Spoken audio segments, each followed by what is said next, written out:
कम से कम घर वालों से तो पड़ोसी अच्छे थे। क्या बहू तुम भी हद करती हो। जब देखो उसे लेकर बैठ जाती हो।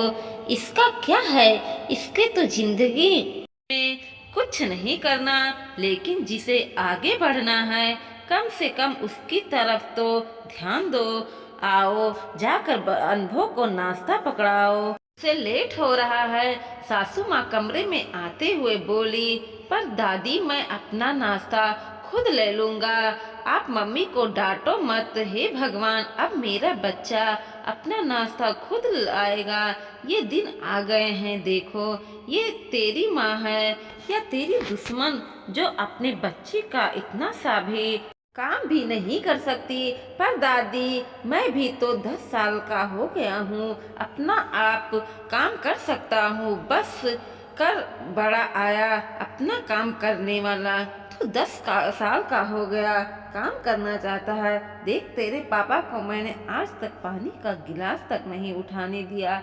पर ये क्या, आजकल की बहुओं में ममता होती कहाँ। अनुभव इससे पहले कुछ कहता, अवनी ने उसे चुप रहने का इशारा किया। अनुभव चुपचाप तैयार होने लगा और दादी यूं ही बड़बड़ाती हुई बाहर हाल में आकर बैठ गई।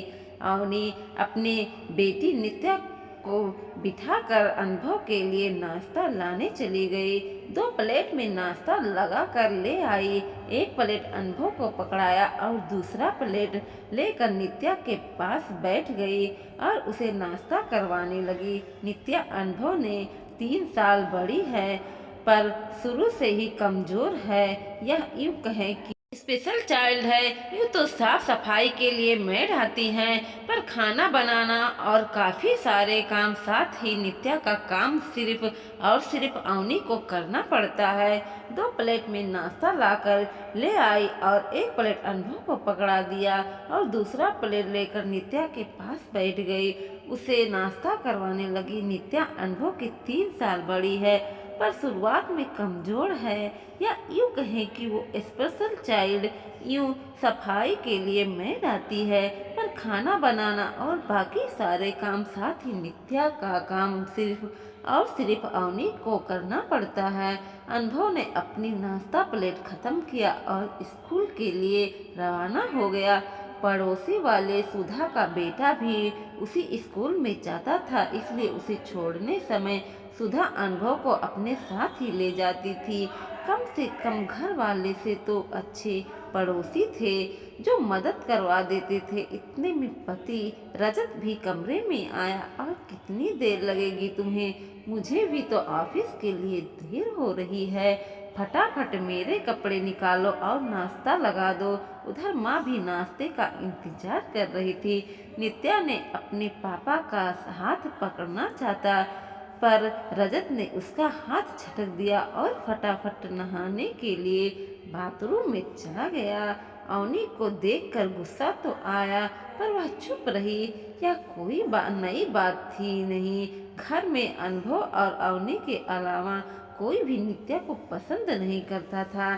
सासू माँ और रजत ने तो हमेशा कोशिश भी की कि नित्या को अनाथ आश्रम छोड़ आए, पर अवनी के कारण न पाए। नित्या को वहीं बिस्तर पर उसे खिलौने पकड़ाकर अवनी ने रजत के लिए कपड़े निकाले और रसोई में आकर दोनों के लिए नाश्ता लगाने लगी। दोनों को नाश्ता कर कर खुद नाश्ता करने बैठी ही थी कि रजत ने उसे अवनी को आवाज दी, अवनी इधर आओ। दी कहते हुए रजत बाहर आया। क्या हुआ, बताओ तो सही, जाकर देखो। कमरे में जाते ही उसे पहले सासू माँ कमरे में पहुँच गई और वहाँ का मंजर देखकर चिल्लाई, बस अब यही दिन बाकी रह गए थे। हे भगवान, जब ये आफत छोटी थी तब भी कहाँ थी और इसे किसी अनाथ आश्रम में पटक आओ। लेकिन समझ में नहीं आता था तुझे। बस माँ होने का एहसास किए जा रही थी। लो भुगतो तुम्हारे एहसास को। अब यह गंदगी भी साफ करो। अवनी ने कमरे में जाकर देखा तो नित्या जिस बिस्तर पर बैठी थी वहाँ उसे खून के दाग थे। यह कितना गंदगी। नित्या को कपड़े पर खून लगे दाग लगे हुए अपने पापा और दादी के चिल्लाने के कारण नित्या सहमी हुई थी, अपनी माँ की तरफ देखे जा रही थी। उसी बेचारी को तो यह भी एहसास नहीं था कि उसके साथ क्या हुआ। उसे देखते ही अवनी समझ गई कि नित्या को पीरियड शुरू हो गया है।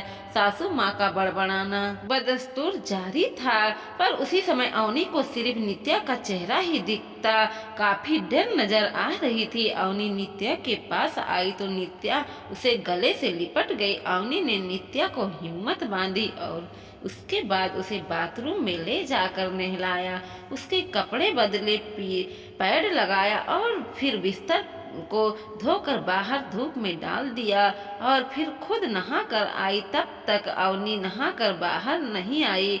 तब तक नित्या बाथरूम के पास बाहर इंतजार कर रही थी, क्योंकि दादी तो उसे देखते ही चिल्ला रही थी।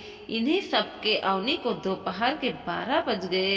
नित्या को सुहलाकर अवनी कुछ खाने के लिए रसोई में जाने लगी तो सासू माँ चिल्ला उठी, अब तू ऐसी गंदगी साफ करके रसोई में जा रही है, मेरे घर को दोनों को अशुद्ध करेगी। हे भगवान, कैसी गंदगी पाल रखी है तूने इस घर में, अब उसके पैड भी तू ही खुद बदलेगी। इससे अच्छा तो उसे कहीं अनाथ आश्रम में पटक आती। अवनी से बर्दाश्त ना हुआ तो उसने कहा, मम्मी जी, वो मेरी बेटी है, ऐसा कैसे अनाथ आश्रम में पटक आऊं? अभी मैं जिंदा हूँ। अरे बेटी है तो क्या हुआ, कौन सी बड़ी होकर तुझे निहाल कर देगी? तू क्या जिंदगी भर उसकी गंदगी ही साफ करती रहेगी? अच्छी आफत पाल रही है तू, जिंदगी बर्बाद कर रही है मेरे बेटे की। इससे अच्छा तो उसे अनाथ आश्रम में पटक आती। अनुभव पर ध्यान दे जो तेरा बुढ़ापा सुधारेगा, पर नहीं, अनुभव पर तो बिल्कुल ध्यान नहीं देती, जैसे वह तेरा कुछ है ही नहीं।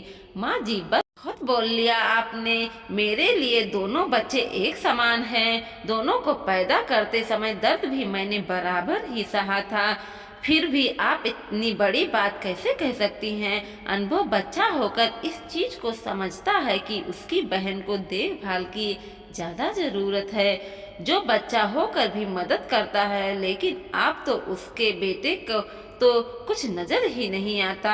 अपने ही घर में बच्ची को आपको घिन लगती है। अगर मदद नहीं कर सकती तो कम से कम परेशान तो मत कीजिए। और सही रही बात उसकी गंदगी साफ करने की, तो आज तक मुझे दम है, तब तक मैं रहूंगी। जिस दिन नहीं रहूंगी उस दिन देखा जाएगा। वैसे भी भगवान एक माँ को इतनी तो हिम्मत दे देते हैं कि वह अपने बच्चे की चाहे कितनी बुरी भी स्थिति क्यों ना हो, खड़ी रह जाए। ऐसी हिम्मत का क्या अचार डालेगी जो गंदगी साफ करती रहती है। मैं लोगों को सामने बेवजह का तमाशा नहीं होने दूंगी और ना ही मेरी बेटी को शर्मिंदा होने दूंगी। चुपचाप उसे अनाथ आश्रम छोड़ा, नहीं तो किसी दिन ही छोड़ आऊंगी। फिर ना कहना कि मैंने नहीं कहा था। हमेशा चुप रहने वाली अवनी आज इतना कुछ बोल गई। उसी बच्ची के लिए अपनी सास से लड़ने को तैयार हो गई। यह देखकर सासू माँ चुप हो गई, कहीं खुद का बुढ़ापा ही न खराब हो जाए। यह सोचकर सासू माँ चुप रहना ही ठीक समझा। बदलाव कुछ नहीं हुआ। बेवजह अवनी को परेशान करना बंद कर दिया। दोस्तों, वीडियो पसंद आया हो तो लाइक कीजिएगा, शेयर कीजिएगा और सब्सक्राइब भी कीजिएगा और देखते रहिए कोमल मोटिवेशनल 2.0।